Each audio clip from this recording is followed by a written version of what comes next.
Hi, my name's Naomi.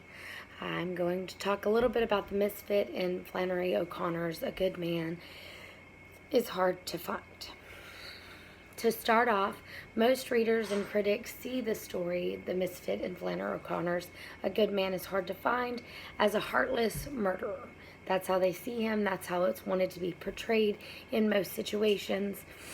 However, if people actually dig a little deeper, pay attention to the misfit itself and how he feels about his life and his religion, as well as looking into his past and seeing how he just justifies himself as a person, one can start to understand and begin to see how the misfit was heartless after all, or not as heartless after all. He's just more confused, embarrassed, and he takes no pleasure in anything about himself. He repeatedly questions his beliefs in God. He has no idea why he was punished in the asylum. In the first place, he didn't understand the situation he was being brought up in. And he's trying to figure out what the point of life is, which is a question most of us can, often contemplate ourselves. So for us to relate to this situation could be, easily available. The misfit in Flannery O'Connor's short story, A Good Man is Hard to Find, is fighting the battle with himself. It's a very difficult battle that a lot of people here in life day to day can understand. Trying to analyze through his own thoughts and his behavior, which for him is hard. He can't handle affection from anyone, which we get to read about and understand in the story. He does not want grace in his life. While the grandmother tries to convince him to be a good Christian and to follow the rules of the Bible and how it should go and to follow the life of Christian leads, the misfit conforms the idea that he doesn't know whether or not he believes in Jesus. He doesn't know if he can understand what exactly happened, and if it's even real or true, or if he should believe it in the first place.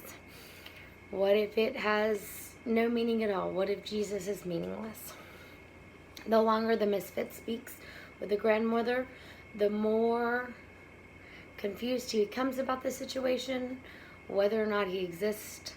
A part of the grandmother is, in a part of the story, the grandmother is trying to explain to him. She's crying to the misfit and saying how he is a good man, and that should help him understand that he is a good person. But because the misfit is the way he is, he's confused. The misfit looks at the grandmother in that part of the story and disagrees with her. He tells her that he isn't good, but he's not an awful person. He can understand the difference between being great and being a horrible person. So he understands that that's not him either. He says, my dad said I was a different breed of dog from my brothers and my sisters, that I'm way outside the box versus how they were. Some can live their whole life without asking about it, and others have to know why it is the way it is. And the boy in one of the ladders, he's going to be into everything. He doesn't understand why he grew up the way he did, or why he's different than the way his siblings were, because he had a solid upbringing. His dad had a heart of gold. His mother was like the best mother that there could be, the best woman that there was out there. So he doesn't understand why. And in the story, he's battling a lot with himself about the existence of Christ. And in a part of the story, it said he wanted to figure it out because, if he was there when Christ was there and he had relived and brought things and he would actually have seen it, then he would believe it. Believing is seeing in some people's personal opinions.